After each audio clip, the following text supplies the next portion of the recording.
Ciao ragazzi, benvenuti in questo nuovissimo e brevissimo video. Il tutto nasce dalle vostre richieste che mi state facendo ultimamente, quindi il post installazione di questo Roadambi F10 Pro installato da me ultimamente sulla mia Qashqai. Nello specifico andremo a vedere come risolvere il problema delle telecamere, poiché mi state dicendo che una volta installato questo car tablet non rileva le telecamere, che sia retrocamera o che sia il sistema a 360 gradi della nostra Qashqai. Facciamo un po' di ordine. La prima cosa che dovete verificare è il corretto collegamento degli spinotti RCA gialli posteriori del tablet, e qua su vi lascio il link dell'installazione dove potrete vedere come andare a collegare gli stessi. Assodato ciò che siano collegati in maniera corretta e ancora non si dovessero vedere le telecamere, andiamo a vedere tramite qualche piccola impostazione come risolvere il problema, poiché questo car tablet di default arriva già preimpostato con dei modelli di autovettura, che sia X-Trail o che sia Qashqai, e a volte queste preimpostazioni fanno sì che non vengano rilevate le telecamere. Quindi andiamo a vedere tramite qualche piccolo passaggio come risolvere il problema. Siete pronti? Andiamo!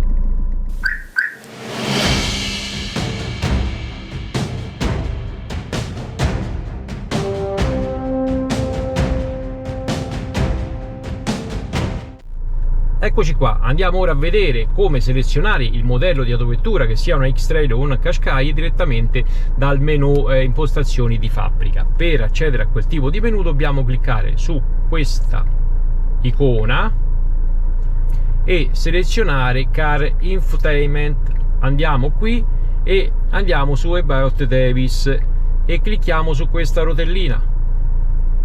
Entriamo con il codice 8878 e diamo OK. Mi raccomando, se non sapete cosa andare a toccare all'interno di questo menu è meglio stare fermi. Quindi andiamo su Can Type e su questa schermata abbiamo già impostato il numero 6 che riguarda la Nissan. Su All possiamo vedere tutti i tipi di autovettura compatibili con questo car tablet, e ce ne sono veramente tantissimi ragazzi. Vedete quante voci ci sono?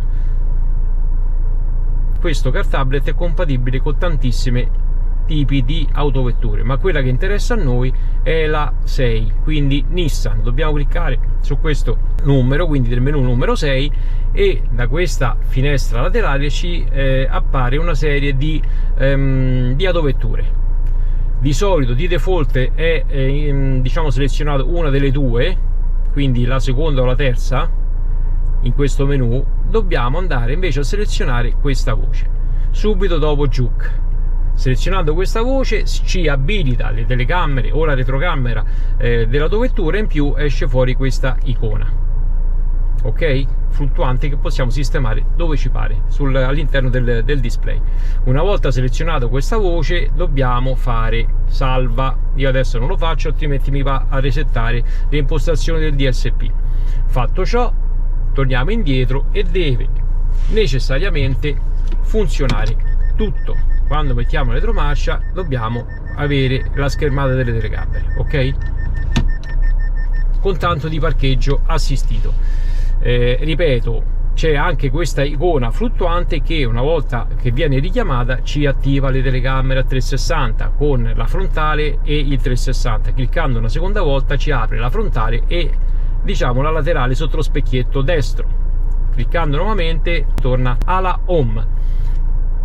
Abbiamo anche la possibilità di effettuare questo passaggio senza entrare all'interno di quel menu particolare. Basta andare a cliccare su questa icona Car Info, vedete già è impostato. Cliccando su questa freccetta ci dà la stessa opzione all'interno di quel menu, e dobbiamo cliccare sempre su questa voce X-Trail, ok, subito dopo Juke, questa, e rimane impostato.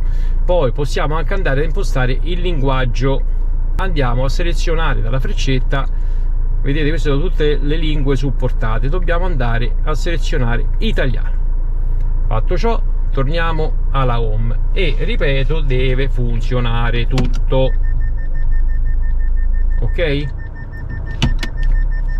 sia la retromarcia che questo pulsantino,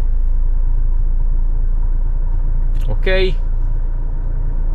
E questo, diciamo, è tutto per quanto riguarda le impostazioni delle telecamere. Se fatto ciò riscontriamo ancora dei problemi, dobbiamo andare a vedere questo menu. Su setup andiamo su video e da questo menu dobbiamo andare a verificare che questa voce front cam deve essere disattivata, quindi non deve essere né 3 secondi né 5 né 8, deve essere disattivata, perché altrimenti se impostiamo una di queste opzioni ci rimane la schermata della telecamera col triangolino anche quando togliamo, diciamo, la retromarcia. Quindi questa deve essere su off, disattivata. Ok? Fatto queste due operazioni deve per forza funzionare. Se non funziona, evidentemente c'è un problema con il modulo CAN bus del tablet.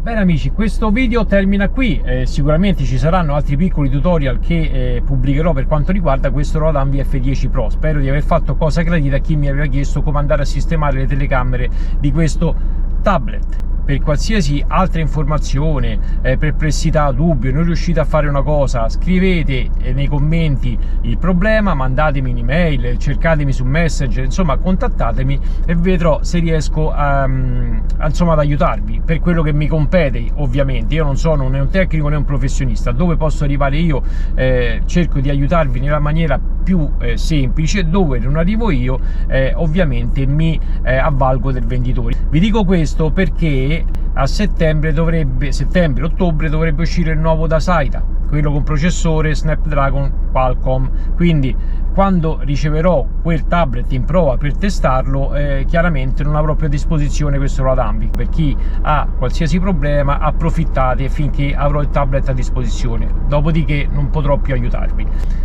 Detto ciò, noi come di consueto ci vediamo in uno dei prossimi video. Se lo stesso vi è piaciuto, mi raccomando, pollice in su come sempre e iscrivetevi al canale se vi fa piacere, per me è sempre cosa super gradita. Ciao belli, statemi bene, alla prossima.